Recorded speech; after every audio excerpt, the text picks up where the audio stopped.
يلا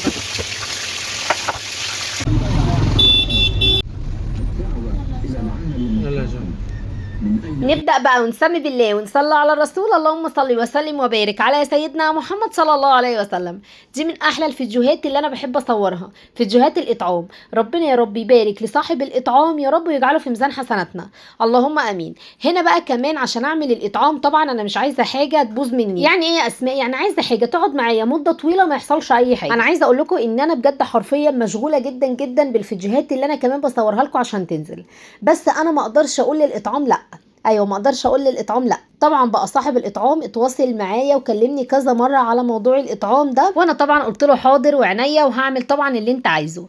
قال لي بس انا مش عايز حاجه تبوظ، لان انا عايزه اوزع الاطعام ده للناس اللي بتقعد قدام المستشفيات على الساعه 4 5 كده، وانا ماشي كده ببقى رايح الشغل.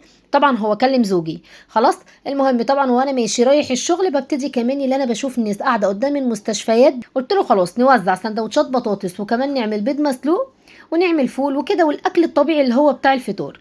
راح رفض وقال لي لا انا مش عايز كده، انا عايز اكل يقعد معاهم ياكلوه على الساعه 11 12، يعني الاكل ما يحصلوش اي حاجه حتى لو كلوا الظهر، بس اكيد طبعا بيبقوا قاعدين معاهم فطار.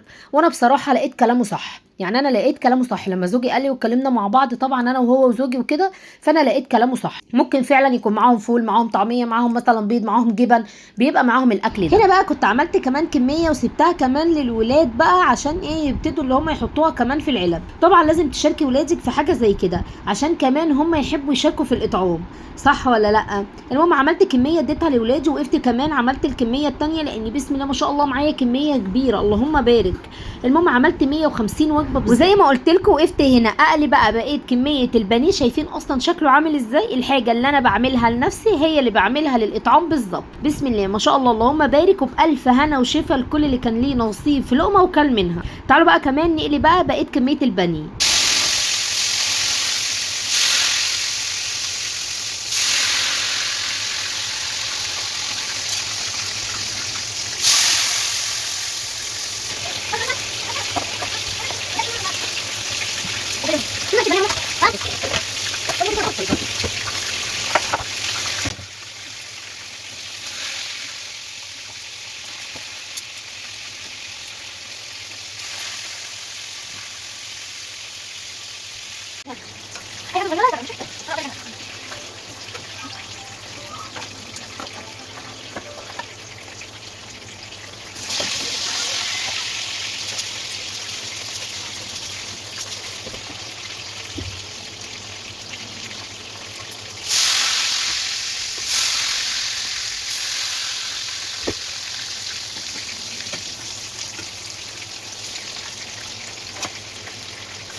كمان اللي انا عملت رز واحده واحده، وابتديت كمان اللي انا عملت البانيه. طبعا زي ما قلت لكم قبل كده ان احنا مش عايزين اي حاجه فيها صلصه عشان الاطعام ده يقعد زي ما يقعد ما يحصلش اي حاجه. والحمد لله بفضل ربنا الاطعام ده اتوزع للناس اللي بتقعد قدام المستشفيات، بجد كانوا فرحانين كانوا مبسوطين. انا عايزه اقول لكم ان هم كانوا قاعدين تعبانين قاموا خدوا مني الاطعام وقعدوا ياكلوا، يعني هم كمان ما استنوش للظهر ولا الكلام ده كله. في ناس كلت قدامي، انا شفت ناس كلت قدامي كنت فرحانه وكنت مبسوطه والله. كانوا قاعدين تعبانين وخدوا الاطعام وفتحوه كلوا قدامي، فانا ببقى مبسوطه بحاجه زي كده. اكيد كانوا قاعدين جعانين، ما تعرفش ظروف الناس ايه.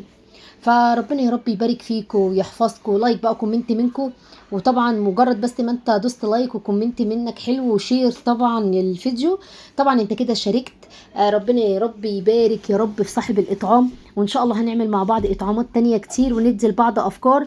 وطبعا ما فيش حاجه اسمها اصل انت بتعملي اطعام ما ينفعش ان يتصور، لا احنا بيتصور عشان انت ممكن تشوفي الاطعام ده وتعملي زيه، تتشجعي. مش لازم تعملي 100 وجبه ولا 150 وجبه، الاطعام ده كان 150 وجبه الحمد لله بفضل ربنا. وان شاء الله الايام اللي جايه هنعمل مع بعض اطعامات بقى كتير، وكمان هنعمل كميات اكبر باذن الله. بامر ربنا نعمل كمان كميات اكبر، ودعوه حلوه من القلب للقلب، وان شاء الله باذن الله احنا مع بعض على طول. وربنا يا رب يديمكم دايما نعمه في حياتي، اللهم امين. وزي ما قلت لكم مش لازم تعملوا كمان كميات كبيره من الوجبات، انتوا ممكن تعملوا كمان لو 3 4 وجبات حلوه قوي، وزعوهم. وطبعا بنية بقى اللي عايز ربنا يشفيه، اللي عايز ربنا يرزقه بالزوج الصالح، اللي عايز كمان ربنا يرزقه بالذريه الصالحه. كل واحد نفسه في حاجه تتحقق يعمل الاطعام ويدعي الدعوه، وان شاء الله هتتحقق، لان احنا معانا ربنا، واللي معاه ربنا احسن من اي حد. وصلتوا بقى معايا في الفيديو لحد هنا، ما تنسوش تصلوا على النبي، اللهم صل وسلم وبارك على سيدنا محمد صلى الله عليه وسلم. ويا ريت بقى دعوه حلوه منكم كده، ربنا يا رب يبارك فيكم ويحفظكم ويديمكم يا رب دايما نعمه في حياتي. استنوا ان شاء الله الايام اللي جايه هنعمل مع بعض فيديوهات حلوه قوي. وهنا كمان كنت خلصت بقى وعبيت كمان كل الوجبات، وابتديت كمان اللي انا اعملها بورق استرتش. اهم حاجه كمان التغليف عشان ما يحصلش طبعا للوجبات اي حاجه. وعايزه اقول لكم ان الاكل كان سخن، هو اتعمل من هنا، اتحط كمان في العلب من هنا، وابتدى كمان اللي هو توزع على طول. بألف هنا وشفا الكل اللي كان ليه نصيب في حاجه وكل منها. بجد انا ببقى مبسوطه قوي وانا بوزع الاطعام، عشان بجد انا ببقى فرحانه بحاجه زي كده، عشان انا بحب افرح الناس قوي. الاطعام اللي جاي بقى ان شاء الله باذن الله هيروح كمان وحده غسيل كلى، وهيروح كمان لدار مسنين. وان شاء الله باذن الله لو عرفت كمان اصور لكم هصور لكم وانا بوزع الاطعام ان شاء الله باذن الله، عشان كمان تدعوا لي دعوه حلوه كده من قلبكم. وان شاء الله باذن الله استنوني في فيديوهات تانية كتير. ربنا يا رب يحفظكم ويبارك فيكم. هنا كنت كمان ابتديت اللي انا احط العلب بنفس الشكل ده، وحطيتها كمان نزلتها بقى كمان العربيه ورحت كمان اوزعها. وطبعا عايزه اقول لكم ان من افضل الصدقات هي اطعام الطعام. ايها الناس افشوا السلام واطعموا الطعام وصلوا بالليل والناس نيام تدخلوا الجنه بسلام. سالتوني قبل كده وقلتوا لي لو حبينا يا اسماء نشارك معاكي كمان في الاطعام. انا عايزه اقول لكم ابعتوا لي كمان على رسائل الصفحه، والادمن كمان هترد عليكم على طول، وهي كمان هتتواصل معايا، وان شاء الله ربنا يجعله في ميزان حسناتي وحسناتكم. ربنا يا رب يبارك فيكم. احب اقول لكم بحبكم جدا في الله. ربنا يا رب يديمكم دايما نعمه في حياتي، وربنا يا رب يبارك لصاحب الاطعام، اللهم امين، ويجعله يا رب في ميزان حسناتي وحسناته، اللهم امين يا رب العالمين. واشوفكم على خير ان شاء الله في فيديوهات اكتر واكتر واحلى واحلى، واسيبكم في حفظ الله ورعايته، والسلام عليكم ورحمه الله وبركاته. الدعوة إلى العمل من أي قيد أو